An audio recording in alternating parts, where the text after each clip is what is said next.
எடிஃபயர் அப்படிங்கிற கம்பெனியோட MR4 அப்படிங்கிற இந்த ஸ்டுடியோ மானிட்டர்ஸ் பற்றி பார்க்க போகிறோம். ஸ்டுடியோ மானிட்டர் ஸ்பீக்கர் ஆக்சுவலாக. ஸோ இந்த ஸ்டுடியோ மானிட்டர் அப்படின்னா என்ன, ஸ்பீக்கருக்கு இதுக்கு என்ன டிஃப்ரென்ஸுங்கிறத ஃபஸ்ட் நம்ம ஒரு பேசிக்காக பார்க்கலாம். ஸோ ஸ்டுடியோ மானிட்டர் அப்படிங்கிறது ரெகுலராக இருக்க ஸ்பீக்கர்ஸ் என்னென்னா உங்களுக்கு வந்து நம்ம பாட்டு கேட்குறதுக்கு யூஸ் பண்ணுறோம், ப்ளசண்ட்டாக இருக்கும் கேட்குறதுக்கு, நல்ல எஃபெக்டோட இருக்கும் அப்படிங்கும்போது நிறைய வந்து சேஞ்சஸ் பண்ணி தான் அந்த சவுண்டு வந்து உங்களுக்கு தருது ஒரு ஸ்பீக்கர்.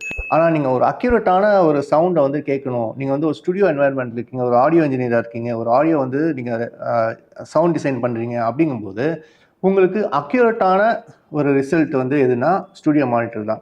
உங்களுக்கு ரெகுலர் ஸ்பீக்கர் கிடையாது. ஏன்னா ரெகுலர் ஸ்பீக்கரில் நிறைய பூஸ்ட் பண்ணி தரும், பட் இதில் வந்து அந்த ஃபைனரான டீட்டெயில்ஸ் வந்து நீங்கள் கேப்சர் பண்ணலாம். செகண்ட் என்னன்னா டிஃப்ரென்ஸு, இது வந்து நியர் ஃபீல்டு நம்ம சொல்லக்கூடிய ஒரு type of speakers. Near field அப்படின்னு நம்ம என்ன சொல்கிறோம், நியர் ஃபீல்டு அப்படிங்கிறது நீங்கள் வச்சுருக்க கான்சோல் பக்கத்துலேயே, அதாவது ஒரு இந்த டிஸ்டன்ஸ்லேயே இந்த ரெண்டு ஸ்பீக்கர் வந்து நீங்கள் வைக்கிற மாதிரி இருக்கும். ஸோ நான் ரூமோட ஒரு சைடில் ஒரு ஸ்பீக்கர், இன்னொரு சைடில் ஒரு ஸ்பீக்கர், நம்ம வந்து ரெகுலர் ஸ்பீக்கர்ஸை யூஸ் பண்ணிட்டு இருப்போம். பட் ஆனால் இந்த ஸ்பீக்கர் வந்து நியர் ஃபீல்டு அப்படின்னு சொல்கிறோம். ஏன்னா இது ரெண்டுமே வந்து பக்கத்தில் வச்சு தான் யூஸ் பண்ணணும். ஸோ இந்த ஸ்பீக்கரில் பார்த்தீங்கன்னா ஒன்று வந்து நம்ம ஆக்டிவ்னு சொல்கிறோம், இன்னொன்று வந்து பேசிவ்னு சொல்கிறோம்.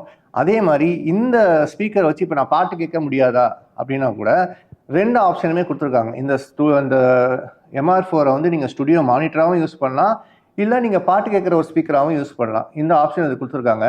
நான் என்ன பண்ணுறேன், குயிக்காக க்ளோஸ்அப்பில் போய் உங்களுக்கு இந்த ஃபீச்சர்ஸ் வந்து எக்ஸ்பிளைன் பண்ணிடுறேன். ஸோ இந்த ஸ்பீக்கர் பார்த்தீங்கன்னா இது சைட்லலாம் MDF போர்டு, ஃப்ரண்ட்டில் வந்து பிளாஸ்டிக்கு. இது வந்து என்னென்னு பார்த்தீங்கன்னா ஒரு 1 inch சில்க் டோம். இது வந்து பார்த்தீங்கன்னா ட்வீட்டர். இது 1 inch சில்க் டோம். இது பார்த்தீங்கன்னாலே தெரியும், ஒரு சின்ன ஒரு திருப்பி காட்டுறேன், இது பார்த்தா தெரியும், ஒரு சின்ன ஒரு வேவ் ஃபார்மில் தான் இருக்கும். இந்த இடமே பார்த்தீங்கன்னா ஒரு வேவ் ஃபார்மில் தான் இருக்கும். உங்களுக்கு ஒரு சின்ன ஒரு டெப்த்து கொடுத்து தான் அதை வந்து அங்கே கொடுத்துருப்பாங்க, ஃப்ளாட்டாக கொடுத்துருக்க மாட்டாங்க. தென் அகெயின் வந்து பார்த்தீங்கன்னா உங்களுக்கு இந்த கீழே இருக்கிறது பார்த்தா ஒரு 4 inch டயாஃப்ரம். தென் இதில் வந்து உங்களுக்கு இது வந்து நம்ம ஆக்டிவ் சைடுன்னு சொல்கிறோம். நான் ஏன் வந்து இதை திருப்பி வந்து ஒரு ஆங்கிளில் வச்சுருக்கேன் அப்படிங்கும்போது உங்களுக்கு வந்து ரீசன் இருக்குது. இது வந்து ஸ்ட்ரைட்டாக வைக்கிறத விட ஒரு ஆங்கிளில் வைக்கும்போது உங்களுக்கு வந்து பெட்டரான ஒரு பெர்ஃபார்மன்ஸ் வந்து கிடைக்கும். ஸோ இதில் பார்த்தீங்கன்னா உங்களுக்கு நாப், மல்டி ஃபங்க்ஷன் நாப்னு சொல்கிறோம். அதுக்கப்புறம் ஆக்ஸு, அதுக்கப்புறம் பார்த்தீங்கன்னா நீங்கள் ஹெட்ஃபோன்ஸ் மாட்டிக்கலாம். ஸோ இதெல்லாமே இருக்குது. நான் என்ன பண்ணேன், இப்போ ஸ்பீக்கரை உங்களுக்கு ஆன் பண்ணி காட்டுறேன். ஏன்னா இது வந்து பார்த்தீங்கன்னா பவர்டு ஸ்பீக்கர், நீங்கள் பவரில் தான் யூஸ் பண்ண முடியும். ஸோ இப்போ என்ன பண்ணுறேன், ஸ்பீக்கரை பவர் பண்ணி ஆன் பண்ணி காட்டுறேன் உங்களுக்கு. ஸோ இந்த எடிஃபயர் MR4ஓட ஃப்ரண்ட் பார்ட் பார்க்குறோம். இது வந்து பார்த்தீங்கன்னா மல்டி ஃபங்க்ஷன் டயல்னு சொல்கிறாங்க. ஸோ இப்போ நான் வந்து லாங் ப்ரெஸ் பண்ணி ஆன் பண்ணிட்டேன். ஆன் பண்ணும்போது இது வந்து க்ரீனில் இருக்குது. க்ரீனில் இருந்துச்சுன்னா இது வந்து மியூசிக் மோட், அதாவது நீங்கள் பாட்டு கேட்குறதுக்கு அதை யூஸ் பண்ணிக்கலாம். திருப்பி நான் என்ன பண்ணுறேன், ஒரு சிங்கிள் ப்ரெஸ் பண்ணேன்னா இது வந்து ரெட்டாக சேஞ்ச் ஆகிடும். இது வந்து பார்த்தீங்கன்னா மானிட்டர் மோடு. அகெயின் இந்த வீலே தான் உங்களுக்கு வந்து வால்யூம் கண்ட்ரோல் பண்ணுறதுக்கு இதே வீல் தான். ஸோ இந்த டயலையே நீங்கள் வந்து அப்படியே வந்து என்ன பண்ணலாம், இந்த வால்யூம் கண்ட்ரோலுக்கும் இதே டயல் தான். ஸோ இது வந்து பார்த்தீங்கன்னா நிறைய இந்த மல்டி ஃபங்க்ஷன் இது. ப்ளஸ் ஆன் ஆஃப் பண்ணுறது இதுலேயே தான். ஸோ பார்த்தீங்கன்னா இது மேக்ஸிமம் வால்யூமில் இருக்குது, தென் நான் வந்து மினிமம் வால்யூமில் வச்சுக்கலாம். இப்போ நான் வந்து இது மியூசிக்கு மாற்றோம்னா சின்ன ப்ரெஸ், அவ்வளோதான். இந்த க்ரீன் லைட் வந்துச்சுனால இப்போ மியூசிக் மோடுக்கு போயிடும். ஸோ நீங்கள் பாட்டும் கேட்கலாம் இல்லை.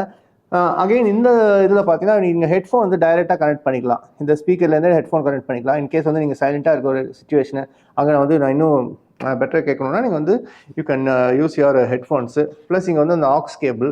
ஸோ ரொம்ப சிம்பிளான ஒரு யூசேஜ், அந்த ரொம்ப சிம்பிளான ஒரு ப்ராடக்ட் தான் யூஸ் பண்ணுறதுக்கு. ஸோ இப்போ பார்த்தீங்கன்னா ஸ்பீக்கரோட அந்த ரியர் சைட் பார்க்குறோம். இதெல்லாம் உங்களுக்கு நிறைய கண்ட்ரோல்ஸ் இருக்குது. அதுக்கப்புறம் நம்ம ஃப்ரண்ட் அந்த மெயின் கண்ட்ரோல்ஸ் அஃப்கோர்ஸ் நம்ம பார்ப்போம். இதில் பார்த்தீங்கன்னா ஸ்பீக்கர் டு ஸ்பீக்கர் வந்து கனெக்ட் பண்ணுற மாதிரி. இது வந்து பார்த்தா இந்த இப்போ நம்ம பழைய காலத்து ஸ்பீக்கர்ஸ்லாம் யூஸ் பண்ணியிருப்போம், இந்த மாதிரி ஒரு டைப்பு, இந்த லிவர் வச்சு. ஸோ அதுக்கு வந்து பார்த்தீங்கன்னா இந்த கேபிள் வந்து கொடுத்துருக்காங்க. ஸோ இந்த ஸ்பீக்கர் டு அதாவது ஆக்டிவ் டு பேசிவ் வந்து இந்த ஸ்பீக்கர் டு ஸ்பீக்கர் வந்து கனெக்ட் பண்ணுறதுக்கு. தென் நமக்கு வந்து 3.5 mm வந்து ஒரு ஆடியோ கேபிள் கொடுத்துருக்காங்க. ஸோ இது வந்து ஒரு ஆடியோ கேபிள். அகெயின் வந்து ஒரு 3.5 mm RCA ஆடியோ கேபிளும் கொடுத்துருக்காங்க. ஸோ வந்து மல்டிப்ளாக நம்ம வந்து கனெக்ட் பண்ணிக்கலாம் இந்த ஸ்பீக்கர்ஸை. ஸோ இந்த கான்சோல் வந்து இப்போ நான் உங்களுக்கு வந்து க்ளோஸ்அப்பாக காட்டுறேன். இந்த இது பார்த்தீங்கன்னா உங்களுக்கு அந்த பேஸ் ட்ரெபிள், அதாவது லோ ஃப்ரீக்வன்சி ஹை ஃப்ரீக்வன்சி வந்து நம்ம அட்ஜஸ்ட் பண்ணுறது. அகெயின் இந்த ரெண்டு இது பார்த்தீங்கன்னா உங்களுக்கு RCA அன்பேலன்ஸ்ட் இன்புட்டு, தென் இது வந்து TRS வந்து பேலன்ஸ்ட் இன்புட். இது தென் இது வந்து நம்ம ஏற்கனவே பார்த்தா ஸ்பீக்கர் டு ஸ்பீக்கர் வந்து நம்ம கனெக்ட் பண்ணிக்கிறது. ஸோ ஃப்ரெண்ட்ஸ், நம்ம இந்த வீடியோவில் வந்து எடிஃபயர் அப்படிங்கிற கம்பெனியோட, இது ஒரு அமெரிக்கன் கம்பெனி, இந்த கம்பெனியோட MR4 அப்படிங்கிற இந்த சவுண்ட் மானிட்டர்ஸ் பற்றி பார்த்தோம். பேசிக்கான ஒரு அண்டர்ஸ்டாண்டிங் தான் நமக்கு.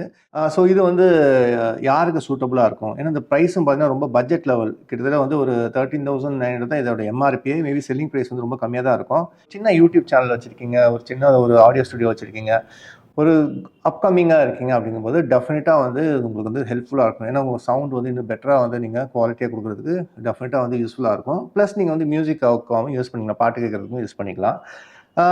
ஆங்கிள் மட்டும் நீங்கள் ஸ்ட்ரைட்டாக வைக்காமல் கொஞ்சம் வந்து இப்படி ஒரு ஆங்கிள்டாக வச்சுக்கோங்க. ஸோ அப்படிங்கும்போது உங்களுக்கு வந்து ஒரு பெட்டரான எக்ஸ்பீரியன்ஸ் கிடைக்கும். நான் ஏற்கனவே சொன்ன மாதிரி நியர் ஃபீல்டு ஸ்பீக்கர்ஸ் பக்கத்தில் ஒரு ஏரியாவில் தான் வைக்கணுமே தவிர இதை ரொம்ப தள்ளிலாம் நீங்கள் வைக்கக்கூடாது. ஸோ இந்த வீடியோ உங்களுக்கு பிடிச்சிருக்குன்னு நினைக்கிறேன். இதே மாதிரி ஒரு இன்ட்ரெஸ்டிங்கான வீடியோவில் நெக்ஸ்ட் மீட் பண்ணுவோம். டில் தென் பை.